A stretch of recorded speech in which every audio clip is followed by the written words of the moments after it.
Jay-Z and Diddy and a teenager, 13-year-old teenager. Right. What do you feel about just that whole thing, man? As much as people feel like I haven't had issues with Puffy. I don't like him like that. Like, I don't like things that you do, but Jay definitely. What's truly surprising is how this storm is pulling in figures once considered out of reach Jay-Z among them. Let's not get it twisted. 50 Cent has been poking fun at Diddy for years. On the surface, it might seem like more of the same. But this time, there's a noticeable shift. The frequency, the tone, the force behind it, it's all more deliberate. He's not just firing off jokes for laughs anymore. There's a sense of purpose, as if he's connecting dots and nudging the public towards something that's long been whispered behind closed doors but never openly addressed. And the moment Jay-Z's name starts entering that narrative, the stakes shift dramatically. Jay has always been calculated, measured. He keeps his distance from chaos and controversy, letting his empire speak for itself through platinum records, strategic deals, and massive ventures. Drama rarely touches him. That's what makes 50 Cent's approach so intriguing. He knows Jay won't throw a response back. Jay doesn't play impulsively, he plays the long game. This isn't checkers to him. It's always been chess. It hasn't even been a full week since the shocking new sexual assault allegations against Jay-Z have come out, and already we are seeing quite the reaction from some pretty high-profile people. Let's see what some celebrities had to say about Sean Carter's legal development and bombshell claims against Jay-Z. Sean Carter, in that federal sexual assault lawsuit, an unnamed Jane Doe is accusing the rapper and business mogul of raping her at a VMA's after party back in 2000 when she was just 13 years old. A party thrown by none other than Sean Diddy Combs, who she says also sexually assaulted her that night. In fact, she claims in her amended complaint, which now lists Jay-Z as the defendant. When it was first filed in October, by the way, he was only labeled as Celebrity A, but now he's been identified as Sean Carter, Jay-Z.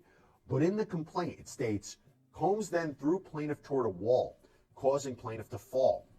Plaintiff got up and stumbled, at which point Combs grabbed her again and threw her on the bed. At that point, Carter began removing plaintiff's clothes as she grew more and more disoriented. The complaint says that Jay-Z then raped this teenager, and then Diddy proceeded to rape her as well. And by the way, this allegedly was in a bedroom while an unnamed female celebrity watched the assault. And this Jane Doe has sued both men for this alleged assault under the Gender Motivated Violence Protection Act, which provides a look-back window to sue for claims that would otherwise be too old, barred by a statute of limitations issue. It just has to be a violent act that was motivated by someone's gender. So here the idea is that she was an underage girl, she couldn't consent. And remember, this all comes as Sean Combs is sitting in the MDC, the Metropolitan Detention Center, on federal sex crimes charges of racketeering, conspiracy, sex trafficking, and transportation to engage in prostitution. That he operated a criminal enterprise that engaged in a campaign of abusing women and using illegal methods to coerce people to engage in prolonged sex performances with male sex workers. It wasn't just us reacting to this Jay-Z news. No, celebrities have been reacting to it as well.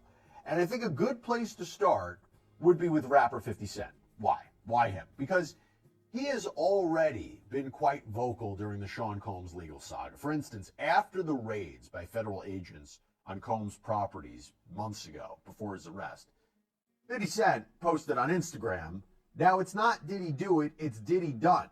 They don't come like that unless they got a case."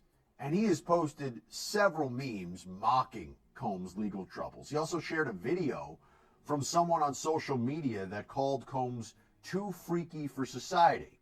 And when Combs was officially arrested, he took to Instagram. He posted a picture of him and Drew Barrymore and wrote, "Here I am, keeping good company with at the Drew Barrymore show, and I don't have 1,000 bottles of lube at the house." Obviously a reference to the amount of lubricant and baby oil that prosecutors revealed were recovered from Sean Combs' properties. And in fact, I should also tell you that 50 Cent is reportedly working on a Netflix documentary about Combs' legal troubles. But when it comes to Jay-Z, what did he say? He said a few things, or he did a few things. So first, I should tell you that there doesn't appear to be any love loss between the two of them, because back in the day, The two had a beef, at least through lyrics against one another. But what happens when someone like 50 Cent and Bothered, by backlash and energized by conflict, decides to use your silence as a weapon? For weeks now, he's been using his massive platform to amplify more than just jokes. Alongside the typical business chatter, he started bringing attention to certain elite gatherings within the industry, the kind that rarely see daylight. These are the events whispered about in private messages and obscure forums. At first, the stories sound exaggerated, even unbelievable. But after hearing the same patterns from different people, you start to question whether there's more truth than myth. Talk of power games, threats, strange rituals, and glamorous parties that turn disturbing once the doors close. These aren't coming from tabloids alone. At the center of it all stands Diddy. Again, it's important to note, these are accusations, not legal conclusions. Nothing has been confirmed in court. Still, as the chorus grows louder with old friends, security personnel, and fellow artists adding their cryptic comments, the weight of silence begins to crack, even if no one's spelling out the full story just yet. Since 50 Cent released the song How to Rob, in which he seems to suggest robbing Jay-Z, and Jay-Z put out a song called It's Hot, Some Like It Hot, in which he rapped, I'm about $1, what the F is 50 Cent? Now, although they had performed together in the past, maybe patched things up or looked like things were okay, doesn't really look like they're besties, because I mean in 2011, 50 told MTV News, we don't have those kinds of relationships. These people are people I associate with. We're in the same business. We're not necessarily friends. We don't call each other for no reason. And I should tell you, if you had any doubt about their friendship, well, what did 50 Cent do just in the wake of this Jay-Z lawsuit? Well, he posted on Instagram a meme of him in a car with the caption, okay, I don't know what's going on, but are we going to still have the Super Bowl? Worried emoji? I'm just asking for a friend. That, of course, is in reference to the fact that for the last few years, Jay-Z and his company Rock Nation helped to produce the Super Bowl halftime show.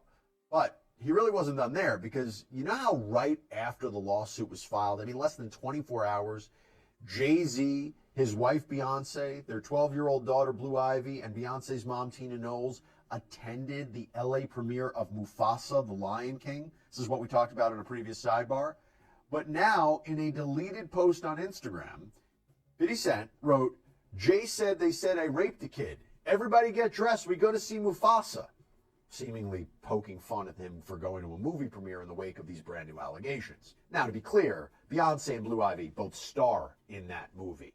I don't think that they could have avoided the premiere, but maybe some would say you shouldn't have showed up. I don't know. But anyway, I will tell you, I interviewed body language expert Susan Constantine about how Jay-Z appeared at that premiere and whether it told us anything based on his body language. Take a look. When I look at Jay-Z, you can see his lips pursed. That is a form of agitation. So when we look at that, when people purse or tighten their lips, it tells you a little bit about their cognitions, maybe that he's not really enjoying this as much as he's portraying when he was walking on. And what I'm looking for is a cluster. I see a horizontal stressor right across his forehead, and then he has his hand in his pocket. So we've got three things, which is a cluster. You would think that Jay-Z would have incorporated Beyonce into the mix by putting his arm around Beyonce's waist. We didn't see that here. So that's what I'm saying. There's almost like a separation of two different frames. Beyonce, of course, alliances are with her daughter. You can see her leaning her head towards her daughter. Her daughter is out up front, is almost in a princess type of positioning. So overall, when I'm looking at this, the mannequin type of stance that Tina has, the agitation that Jay-Z is concealing. So what I mean by that is not an outward or expression, it's actually micro expressions of showing you what some of cognition might be. But going back to 50 Cent for a second, you know what else he apparently did? Because it didn't end there. He apparently posts an AI-generated video of Jay-Z and Sean Combs in tuxedos getting arrested by police with the caption, I want to post this, but I'm afraid I'm going to get shot. LOL, laughing emoji. Now, one other thing I have to mention about 50 Cent before we go to other celebrities. So he sat down for an interview with personality Big. The noise is becoming impossible to tune out, and 50 Cent is only turning up the volume. But he's not just stirring the pot for attention. He guides the conversation, nudging his audience in certain directions without spelling everything out. Sometimes he names names, other times he leaves just enough breadcrumbs for the public to connect the dots on their own. What hits differently now is his subtle suggestion that Jay-Z may have had a presence at these infamous parties, or at the very least, knew more than he let on. Unlike Diddy, Jay-Z hasn't built a reputation on public spats or messy headlines. He's respected, seen as a seasoned figure in the culture. And that's exactly what raises the stakes. By roping Jay into this unfolding mess, 50's throwing a wrench into a carefully crafted legacy. So what's pushing 50 to do this? Is it personal? Is it tied to the industry machine? Or is he trying to burn down the entire structure just to prove a point? Some say this goes back decades, that 50 has always pushed against the so-called gatekeepers. He never liked the rules of the game and never believed they were fair. Now, as cracks form across the foundation with legal battles, scandals, and federal eyes watching, he sees his moment. A chance to finally say, "See, I wasn't making this up." A chance to uncover what's long been buried, and he's doing it with precision. He doesn't go in guns blazing. Instead, he drops cryptic posts, recycles old photos, adds loaded captions, and then disappears.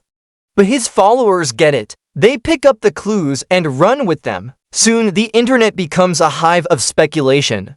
Message boards fill with theories, podcasts unpack every hint, and people start digging into early 2000s footage, matching timelines, decoding lyrics, and analyzing interviews and facial expression. A lot of this. He said, "I haven't had issues with Puff where I don't like him. I don't like things that he would do that make me uncomfortable." And in terms of Jay-Z, he said, "I just hope things are all right for him internally. I mean at the crib." Because in the statement they mentioned that his daughter being old enough to, because she about 13, so it's the same age as these kids they saying he did something to. And he also said the damage is already done by the allegation itself. And he even claimed that the NFL regarding the Super Bowl show, quote, will fall back in light of this lawsuit, and they won't necessarily be associated to that. Meaning the NFL, they won't necessarily stick with Jay-Z. Now, in terms of what he said about Jay-Z's home life, he seems to be referencing Jay-Z's statement that was put out after the filing of this complaint. And the statement accused Jane Doe's attorney, Tony Busby, of trying to blackmail him to settle the case before filing what he claims are false allegations. And he said the following: "My only heartbreak is for my family. My wife and I will have to sit our children down, one of whom is at the age where her friends will surely see the press and ask questions about the nature of these claims and explain the cruelty and greed of people. I mourn yet another loss of innocence. Children should not have to endure such at their young age. It is unfair to have to try to understand inexplicable degrees of malice meant to destroy families and human spirit." So that was basically what 50 Cent had to say so far. But going back to Tina Knowles, remember I mentioned her, I want to talk about her for a second and talk about her, I don't want to say reaction to Jay-Z's lawsuit, because as you'll see, she says this really wasn't her, but something very curious happened. There were reports that Tina Knowles liked an ABC7 Chicago Instagram post about the lawsuit with the caption reading, "Sean Jay-Z Carter and Sean Diddy Combs are accused of raping a then 13-year-old girl at an after-party following the 2000 Video Music Awards," according to an amended civil lawsuit that was filed Sunday. So, did she really like that? Well, she says no. In an Instagram post, she denied liking the post, claiming her account was hacked, writing, "As you all know, I do not play about my family. So if you see something uncharacteristic of me, just know that it is not me. And please stop playing with me. No weapon formed against my family shall prosper." And of course, as I mentioned, she attended the Mufasa premiere with Jay-Z and the family and looked in good spirits. So maybe that reaction wasn't really a reaction. But I will tell you who did react: Charles Barkley and Shaquille O'Neal. So let me set the stage for this one. So we go to the December 10th broadcast of Inside the NBA on TNT. And there was a discussion among the group of Kenny Smith, Ernie Johnson, Shaq, and Barkley about who could face off against commentator Stephen A. Smith on the basketball court. So at one point, Charles Barkley says to Smith, "You said the man isn't on your level. Stephen A. played college basketball." Now Smith defends himself, says that he's a champ, and then he says to Shaq, "Listen, man, do you think Jay-Z or..." And he starts to trail off. And before he can finish his thought, Barkley jumps in and goes, "Probably not a good time right now." All the panelists start laughing. The crew in the background starts laughing. Smith jokes and says, you're silly, man, while shaking his head. And then Shaq gets up, walks off stage, and hides behind a pillar in a joking fashion as Ernie Johnson says, "Go and see if you can fix the wall, will you, Shaq?" Questions. Asterisk people are trying to figure out who knew what and when. The moment Jay-Z's name enters a conversation like this, it matters. He's not just another artist, he's a symbol, a powerhouse. With ties to the NFL, global influence, and a fortune in the billions, his image is part of a carefully constructed empire. And scandals especially of this nature don't just cause embarrassment. They threaten everything. The strange part? Jay-Z hasn't said a word, no denial, no confirmation. No legal threat, silence, and in typical Jay fashion, that's not unusual. He rarely moves unless the moment demands it. Still, that quiet can be read in different ways. To some, it's just professionalism. To others, it feels like dodging. 50 Cent understands that ambiguity all too well. That's why his strategy works so well. He thrives in that gray area, letting rumors spread and feeding the silence with cryptic posts, half-said things, and scattered hints that feel like puzzles. But let's not forget about Diddy. This situation isn't just about whispered rumors at parties anymore. The legal side is heating up, investigators are still active, subpoenas are flying, and former allies are beginning to push back. The pressure is mounting, and with every new leak or accusation, 50's commentary cuts deeper. He's not just cracking jokes now, he's pointing at a larger machine, a network of power and influence that Diddy was part of, a network that, if 50 is to be believed, includes other major names whose involvement hasn't been exposed yet. And once he hints meme, or not, that Jay-Z could be one of them, it taps into something deeper. People are already conditioned to expect the worst. From the industry, they've seen too much, heard too much, and grown to used to the idea that appearances rarely reflect reality. So when a seed of doubt is planted, it doesn't just sit there, it grows, it spreads. And once suspicion is in the air, it's nearly impossible to clear it out. That's when things start to spiral. Today's entertainment landscape thrives on whispers behind the curtain, and whether people want to admit it or not, 50 Cent isn't just clowning around anymore. The game he's playing, it's serious. And the industry is paying attention.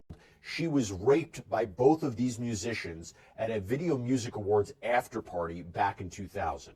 And now Jay-Z, who is adamantly denying the allegations, is not only trying to get the whole case dismissed and thrown out, but he is also asking the court to impose sanctions upon Jane Doe's Texas attorney, Tony Busby. Now, this may sound very familiar, by the way, because this has been an ongoing legal war between Busby and Jay-Z and his legal team. Accusations that Busby engaged in extortion, that his firm pressured a client to lie, that Jay-Z's camp has been engaging in intimidation and harassment. Jay-Z called Tony Busby a deplorable human being. He even filed a lawsuit against Tony Busby. And by the way, Jay-Z and his legal team, their position was that Busby had extorted the rapper, that Busby allegedly threatened Jay-Z during negotiations that he would go public with these claims. Jay-Z says these are false claims, but public with these claims unless Jay-Z agreed to pay what they claim is a, quote, exorbitant sum in private mediation within a 2-week period. Jay-Z says that when he refused, that is when he was named by Tony Busby in the lawsuit. Remember, this lawsuit first came out, it was only identified as unnamed celebrity A, and then in an amended complaint, Jay-Z was identified as celebrity A. So you're seeing this really bad blood between the different players here. I mean, it got so bad that the judge in this case, Judge Annalisa Torres, actually scolded Jay-Z's lawyer, Alex Spiro, writing in a recent order, Carter's lawyers' relentless filing of combative motions containing inflammatory language and ad hominem attacks is inappropriate, a waste of judicial resources, and a tactic unlikely to benefit his client. The court will not fast-track the judicial process merely because counsel demands it. Now, despite not allowing Jay-Z to immediately file for sanctions, Judge Torres did permit Jay-Z to file the motion that we're about to talk about. And this is big. So this is Jay-Z's memorandum of law in support of his motion for sanctions and dismissing the complaint. So basically, these are his legal arguments. So the filing begins right on page 1. While the allegations stated in the complaint in this case are gravely serious and injurious to Mr. Carter's hard-won reputation, many of them on their face strain the outer bounds of credulity, and none of them appear to have been subjected to even the most rudimentary diligence by the filing attorney who initially signed his name to them and has since declined to withdraw them.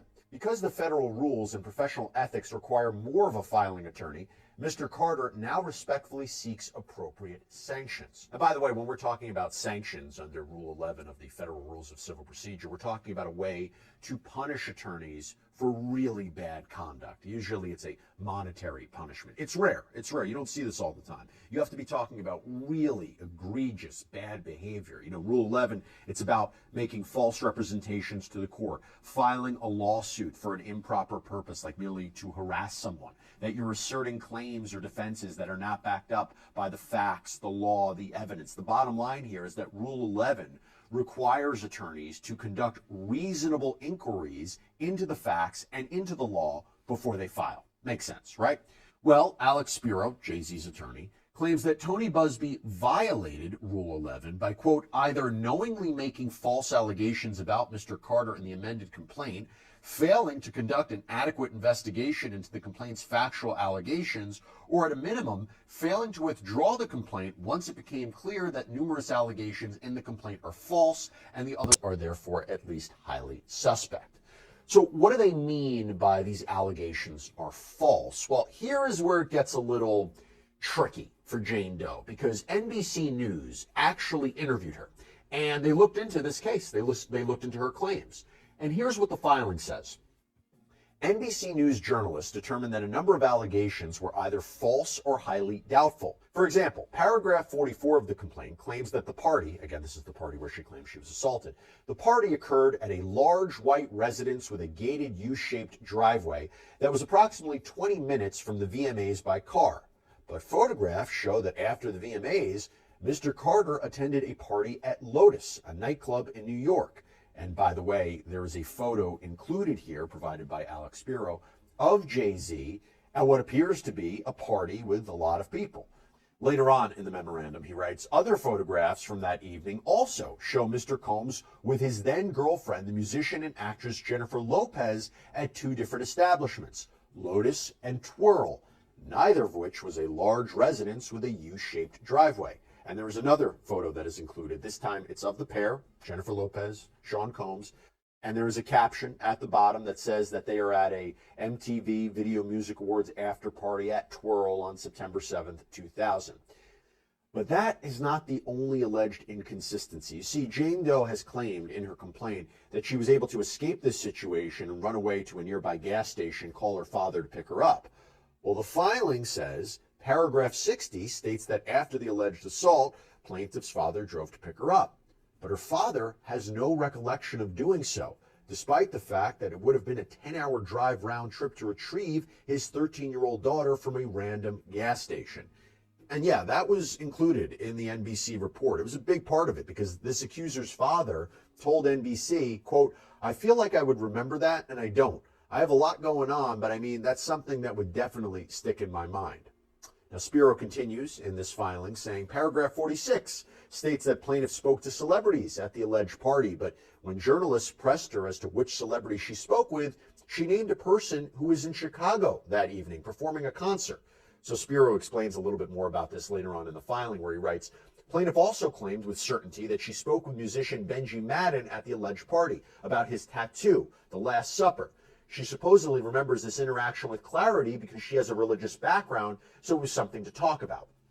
But Mr. Madden was not even in the state of New York. His representative told NBC that he did not attend the VMAs and in fact was on tour in the Midwest with his band Good Charlotte. Then, Spiro writes, paragraph 40 states that plaintiff watched the VMAs on a Jumbotron. In fact, photographs from that evening show there was no Jumbotron, as New York City had denied MTV a permit. And included, also by Jay-Z's legal team, is a screenshot of what appears to be a video, so it's a still shot, from a YouTube video that is titled 2000 MTV VMAs Red Carpet. And it appears that someone is performing on an outdoor stage in New York, but from that pic, yeah, you don't see a Jumbotron. Then, Spiro continues, and the same paragraph says that plaintiff approached limousine drivers at the VMAs. And by the way, the allegation was there is that a limousine driver had taken her to this party. But, Spiro writes, video shows that the limousine area was cordoned off by police and inaccessible to fans. And included is another screenshot of that same video from YouTube of the exterior of the Radio City Music Hall where the VMAs was being held. And you see limousines outside. Tension. Whispers are turning into warnings, real evidence. Signed NDAs, hush money, and secrets that were supposedly buried deep. 50 Cent has hinted at all of it. And if even a fraction of these claims hold weight, the fallout could be massive. Let's be clear, Jay-Z isn't just another name in the entertainment world. He's a cultural titan, a defining figure in modern hip-hop, and someone who has forged powerful partnerships in fashion, sports, and tech. So when his name even lightly brushes up against allegations like these, it sparks uncomfortable questions. Who else knew? What did they ignore? How far does this really go? And yet, Jay-Z remains silent as always. He's been spotted at public events, even seen around courtrooms, but there's no panic, no rushed PR cleanup, no visible signs of concern. That kind of calm could mean he's quietly preparing for something or that he truly believes this. Storm won't reach him. Meanwhile, 50 Cent isn't slowing down, he's accelerating. But it's calculated. He'll post something explosive, let it explode across the internet, delete it, and then circle back with another jab or suggestion. It's like he's peeling back the layers bit by bit, daring anyone to challenge him. So far, no lawsuits, no statements demanding he stop. That silence only adds fuel to the fire. Now, people are starting to wonder, is this the spark of something much bigger? Could we be on the edge of a full-blown industry reckoning if what 50 claims is even half true? This is about more than music. It's about power, control, and corruption at the highest levels. And Jay-Z's involvement, whether direct or indirect, intentional or oblivious, reshapes how we view the last 2 decades. Every deal, every partnership, the entire rise of our OC Nation, none of it looks the same under this lens. That's why 50's voice carries weight right now. Not because he's flawless or without bias, but because he's fearless. He doesn't owe anyone anything. He's built his empire, earned his money, and no longer plays by the same rules. That makes him dangerous, unpredictable, and one of the few with the nerve to speak out when others one single quotes T. So, what happens now? That's the big question. Will more insiders come forward? Will a lawsuit land? Will Jay-Z finally break his silence? Or will this, like so many online dramas, fizzle out and fade? The next move will decide everything. But one thing's clear, the industry feels the tension, the media is treading carefully. Some people are vanishing from the spotlight. That's not random, that's fear. Because when truth starts to surface, it rarely does so gently, it's messy, it leaves damage. And if 50 keeps pressing, keeps dropping clues, someone's bound to slip up. And when that happens, the whole structure could crack. Until then, every post, every meme, every cryptic line he shares will be watched like a clue in a mystery novel. Because in this game, nothing is accidental. And 50 isn't chasing clout, he's after something bigger, a legacy, maybe even justice. And for now, he's holding all the cards. Asterisk.